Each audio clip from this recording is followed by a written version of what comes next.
what they hope.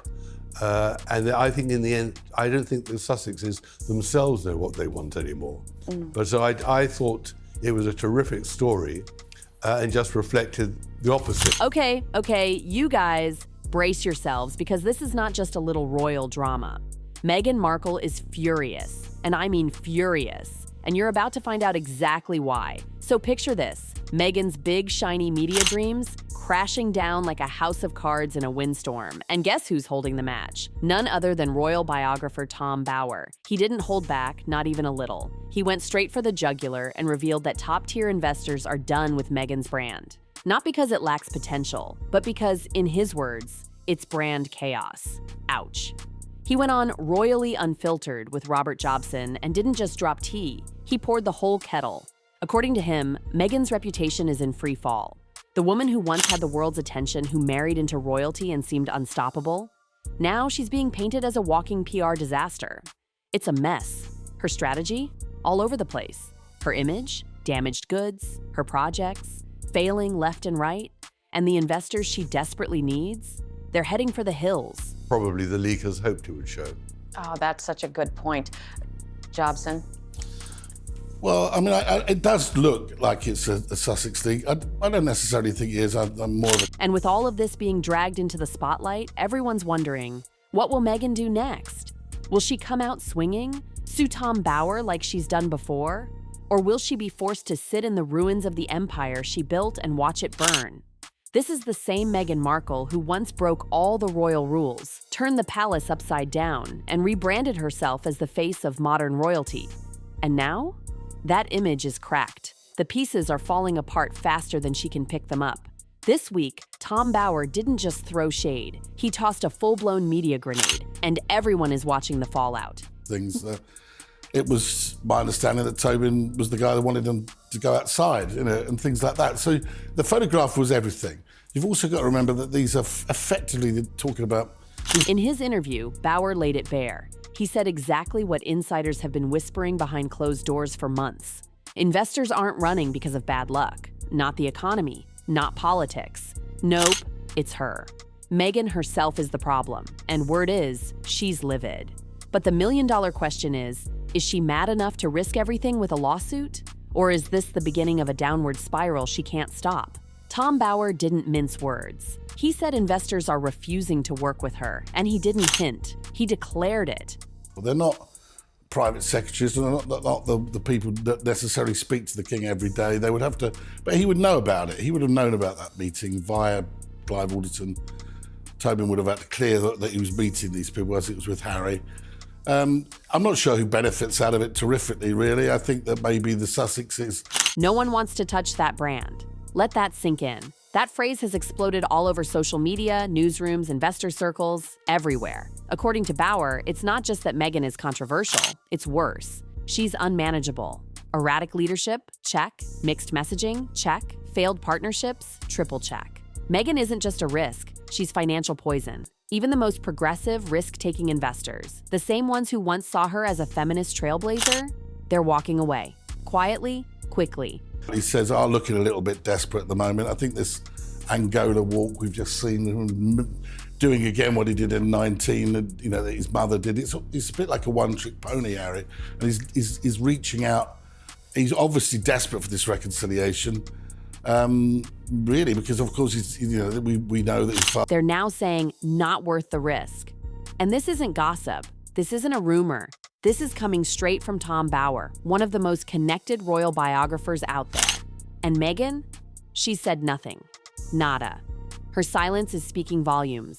Because if this wasn't true, wouldn't she be blasting back by now? Let's rewind for a second. Remember when Meghan and Harry landed those fat multi-million-dollar deals? Spotify? Netflix? Archwell? It was the dream. Money, fame, independence. But reality? Yikes. As Charles, when he was the Prince of Wales, was absolutely unforgiving to anyone who said no to him. Oh. And in my book on the king, the rebel king, it's called, my best sources were people who'd worked for him, and he'd been absolutely ruthless when he fired them. Oh. He had absolutely no time for anyone who said no to him. So he's a man who hates confrontation, and he has no forgiveness.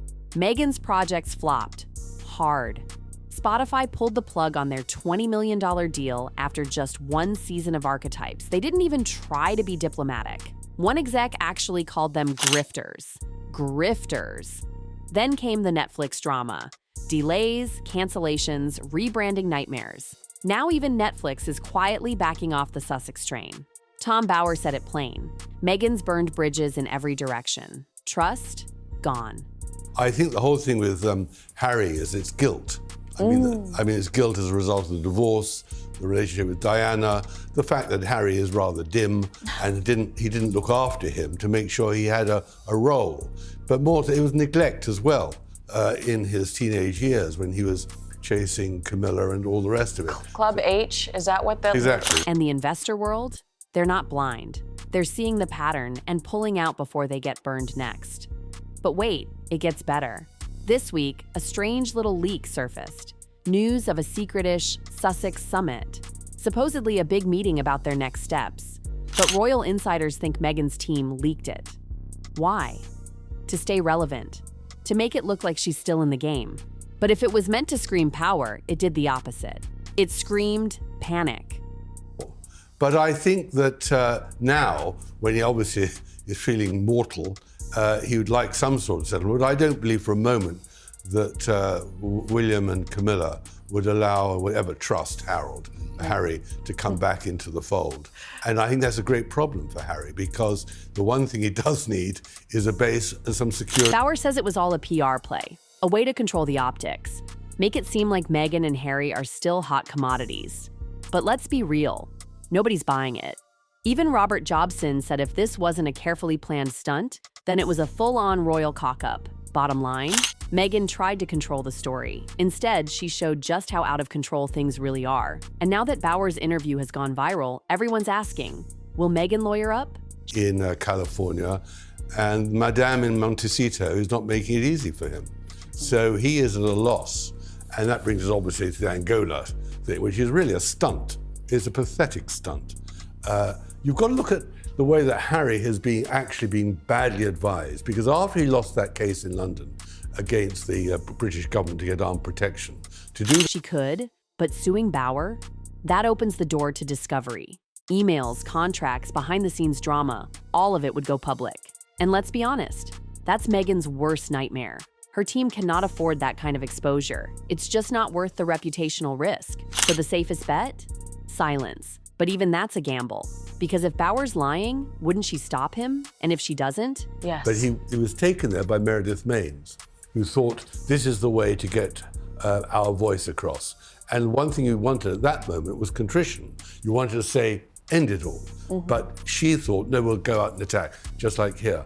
And I think that is his problem. And he's got other cases coming up. He doesn't stop. He's in the clutches of lawyers who are making a fortune. Then silence turns into an admission. And for someone who's always owned the mic, always driven the narrative, Meghan's quiet right now is deafening. Even her inner circle in Hollywood is backing away. Sources are saying that her powerful talent agency, WME, is getting nervous. Netflix is reportedly freezing new development. And no one, not one major player, has stepped in to replace Spotify. The phone's not ringing and the inbox is empty. To use Tom Bower's words, the royal family into this royal reconciliation, because now it's on the world's radar. And they're going to look really bad if they don't invite these two into the fold again. I don't think the king would look bad. I think the king probably is, like any father, he had a very good relationship. Tom Bower called it brand chaos, and he wasn't exaggerating. Meghan's image? It's no longer inspiring, it's confusing, it's risky. It's literally become this strange blend of polished perfection wrapped around nonstop controversy. And guess what? Investors are not here for it. She used to be this bold icon of change, remember? The royal rebel with a voice. But now, she's the symbol of instability. And no amount of glossy interviews, podcast comebacks, or reshot Netflix scenes can clean up that mess. Bower didn't break some hidden secret. He confirmed what the entire business world already knew. Meghan's brand hasn't just taken a hit. It's done. The only real question now is, what's she going to do next? Because no matter what move she makes, whether it's to sue, spin, or stay silent, it won't change the fact that this time she doesn't own the narrative. Not anymore. And speaking of the Sussex summit, there's more. So much more. Apparently, Robert Jobson, another royal insider, thinks the leak about that summit wasn't some accident. Nope. He believes it was completely strategic, a desperate attempt to make Meghan and Harry seem relevant to royal affairs again. But Buckingham Palace? They've already moved on completely. So what does this leak really show? That Meghan and Harry are clinging to headlines, not because of their impact or any new creative wins, but because they're fueling drama.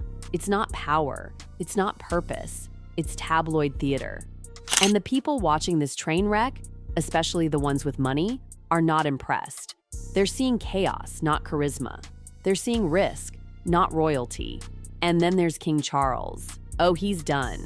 Tom Bower claims Charles has officially burned the bridge with Harry. No more loving father act. No more olive branches. The door is shut, which means all of Meghan's attempts to stay tied to the royal brand, all those subtle name drops, the titles, the Duchess of Sussex branding, it's looking more desperate by the day. Because here's the truth. Without those royal connections, Meghan's brand loses its only shimmer. The Markle sparkle? Yeah, it's fizzled out. Hollywood sees it. One senior producer even told the UK press that Meghan is uncastable. Not because she lacks talent, but because she brings baggage. Every single deal becomes drama. Whether it's the diva rumors, her endless lawsuits, or her obsession with controlling the narrative, people are just done. And in business, that's fatal. Investors don't want drama. They want deals, quiet, clean, profitable. But behind the scenes, the red flags keep stacking up. Take Archewell, Meghan and Harry's pride and joy. Donations are down, activity is minimal, and now people are asking, where's the money going? If she can't run a charity without controversy, how can anyone trust her with millions? Tom Bower didn't just gossip. He sounded a financial siren. The brand that once made Meghan unstoppable, it's now the very thing dragging her down. From New York boardrooms to Hollywood studios, the answer is the same. No thanks. She dreamed of being a mogul, a movement maker, but all she's left behind is broken deals and media chaos. And suing Bower, that would only expose more dirt. Staying silent makes it look true. Either way, the verdict's in. Brand Meghan isn't bruised, it's broken.